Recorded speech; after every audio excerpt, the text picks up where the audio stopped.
Latest programme కోసం bell icon ని click చేయండి. దేవుడి దీవెనని పొందండి. పరలోకపు తండ్రికి స్తుతి మహిమ కలుగునుగాక. ఆమేన్. ప్రియమైన దేవుని బిడ్డలారా, ప్రభు క్రీస్తు యొక్క స్నేహితులారా, ఈరోజు మంగళవారం, మార్చి నెల 24వ తారీఖు. యేసయ్య ఈరోజు మనందరితో మాట్లాడుతున్నారు. పునీత యోహాను గారు రాసిన శుభవార్త 8వ అధ్యాయము వచనములు 21 నుండి 30 వరకు. అవిశ్వాసులకు హెచ్చరిక.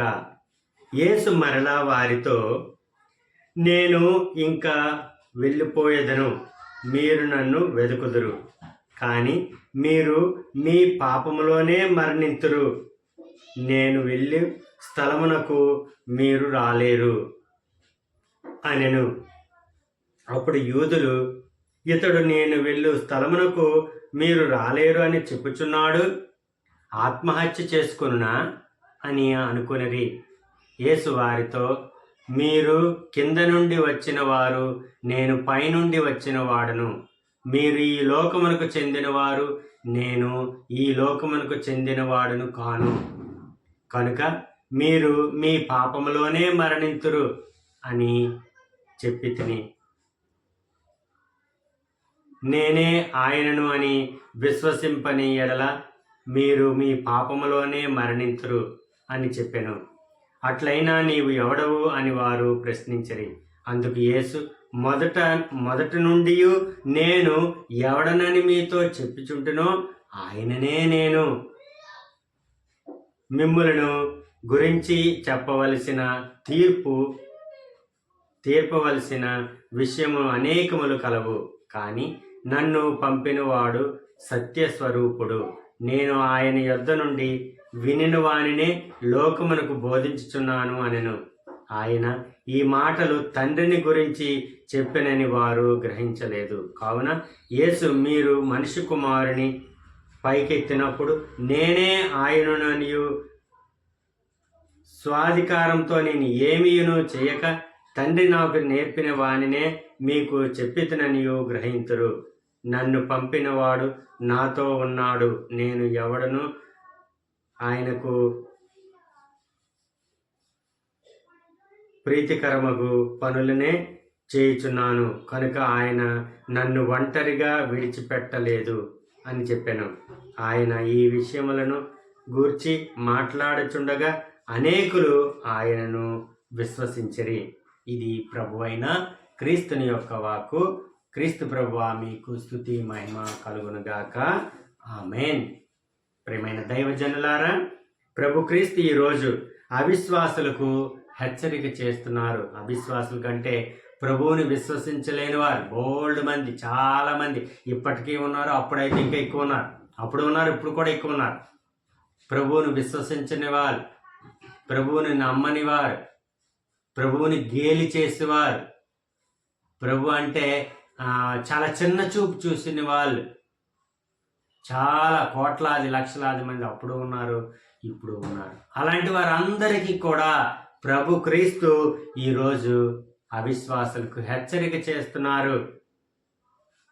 అదేమనగా, నేను ఇక వెళ్ళిపోవదును, మీరు నన్ను వెదుకుదురు, కానీ మీరు మీ పాపములోనే మరణిస్తారు. మీరు మీ పాపాల్లోనే మరణిస్తారు. అందుకే యేసయ్య అంటున్నారు, మంచివాడు మంచి పనులు చేసుకుంటూ పోతాడంట, పాపాత్ముడు దుష్ట కార్యాలు చేసుకుంటూ పోతాడు. అంటే వాడిలో మార్పు ఉండదు, వీడిలో మార్పు ఉండదు. గుర్తుపెట్టుకోండి. ఇందులో ఈ రెండింటిలో నువ్వు ఎవడవి? అర్థమవుతుందా?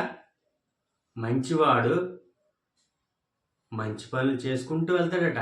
ఆడు ఎప్పుడు కూడా చెడ్డ పని చేయడానికి వెళ్ళినా, ఒకవేళ చెడ్డ పని చేయాలనుకున్నా ఆడు చేయలేడు. ఎందుకంటే ఆయనకి మంచి పనులు అలవాటు అయిపోయి, మంచిని చేయడమే అలవాటు అయిపోయింది ఆయన జీవితంలో. అలాగే చెడ్డవాడు, దుష్టుడు, ఆ దుష్టుడు ఎప్పుడు దుష్ట కార్యాలే చేస్తూ ఉంటాడు. ఆడు పొరపాటును కూడా ఆడు మారు మనసు పొందాను, నేను పాప సంగీతం చేశాను, నేను మంచోడిని అయిపోయాను, ప్రభు నా ఈ సోది ఇదంతా. దుష్టుడు దుష్ట కార్యాలను మాత్రమే చేస్తాడు. మారిపోయినట్టు ఊసరవిల్లిగా మారినా సరే వాడు చెయ్యలేడు. గుర్తుపెట్టుకోండి. అందుకని యేసయ్య ఈ మాట అంటున్నారు, మీరు మీ పాపములోనే మరణిస్తారు, నేను వెళ్ళు స్థలమునకు మీరు రాలేరు అనెను. అప్పుడు వెంటనే వాళ్ళు, ఇదేంటంటే మీరు వెళ్ళే స్థలానికి మమ్మల్ని రాలేమంటున్నారు, అంటే నువ్వు ఉరేసుకొని చస్తావా ఏంటి, సూసైడ్ చేసుకుంటావా ఏంటి అని వాళ్ళు అంటున్నారు. యేసు వారితో, మీరు కింద నుండి వచ్చిన వాళ్ళు, నేను పైనుండి వచ్చిన వాడును. మీరు ఈ లోకానికి సంబంధించిన వాళ్ళు, ఈ లోకాశలలోని ఈ లోకాశలకు మీరు ఎక్కువ బైండ్ అయిన వాళ్ళు, ఈ లోకంలోని ప్రతినిధి మీకు కావాలి, ఈ లోకంతో బంధాలు ఏర్పరచుకుంటారు మీరు. కానీ నేను పరలోక వాసిని, పైనుండి వచ్చిన వాడిని అని యేసయ్య వాళ్ళకి తెలియజేస్తున్నారు. అంతేకాకుండా అట్లయినా నీవెవడవని అడుగుతున్నారు. అందుకు యేసు, మొదటి నుండి నేను చెప్తున్నాను, ఆ చెప్పిన వాడినే నేను. మిమ్మల్ని గురించి తీర్పవలసిన విషయం అనేకమైనవి కలవు. నన్ను పంపిన వాడు సత్యస్వరూపుడు. నేను ఆయన యొద్ద నుండి వినిన వానినే లోకమునకు బోధించి ఉన్నాను.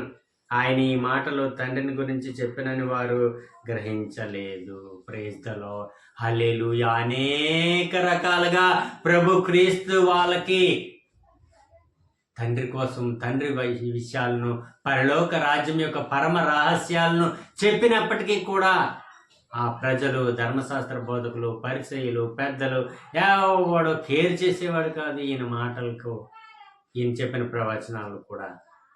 అటువంటి రోజులవి. అయితే నన్ను పంపినవాడు నాతో ఉన్నాడు, నేను ఎల్లప్పుడూ ఆయనకు ప్రీతికరమగు పనులే చేయుచున్నాను. నన్ను పంపినవాడు ఎప్పుడు నాతోనే ఉన్నాడు, ఆయనకి ఇష్టమైన పనులు మాత్రమే నేను చేస్తున్నాను, నా అంతటా నేను ఏమీ చేయలేదు. ఇలాంటి మాటలు చెప్పిన వాళ్ళు మారు మనసు లేదు. ఈ చెవును వింటున్నారు, ఈ చెవును వదిలేస్తున్నారు. అటువంటి మనుషులు అప్పుడే కాదు ఇప్పుడు కూడా ఉన్నారు మిత్రులారా. ఇలాంటి అవిశ్వాసులు, దుష్టులు, వాళ్ళందరి కోసం వేసే చెప్తున్నారు.